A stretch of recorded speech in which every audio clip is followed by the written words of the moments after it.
सिंध में खासकर सेंट्रल और अपर सिंध में नवाबशाह से जो ऊपर ऊपर के इलाके हैं उसमें तो ऑलरेडी हीट वेव चल रही है। टेम्परेचर आपने नोट किया होगा पिछले 3 दिन से 46 से 48 के दरमियान रह रहे हैं और वहाँ ये सिलसिला और भी बढ़ेगा। ये 16-17 मई तक बरकरार रहेगा और टेम्परेचर किसी किसी यानी 13, 14, 15 ये 3 दिन ऐसे होंगे कि जिसमें 50 डिग्री तक भी जा सकता है। धातु और लाड़काना और जैकोब साइड पे खासकर। कराची में ऐसा हीट वेव का ख़तरा नहीं है, अलबत्ता कराची में गर्म और मरतूब मौसम तो चल ही रहा है। 36 डिग्री, 35, 36, 35, 36 पिछले दिनों से टेम्परेचर चल रहा है, लेकिन अब ग्रेजुअली बढ़ेगा ये।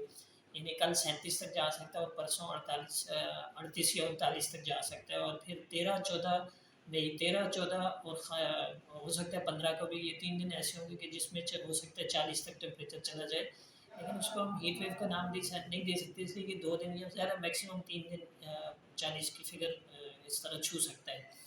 और अदरवाइज़ गर्म और मरतूब मौसम तो चल ही रहा है कराची में। मई का जैसे होता है कि इसमें ह्यूमिडिटी बहुत ज़्यादा होती है, तो आगे आने वाले दिनों में भी यही ट्रेंड रहेगा।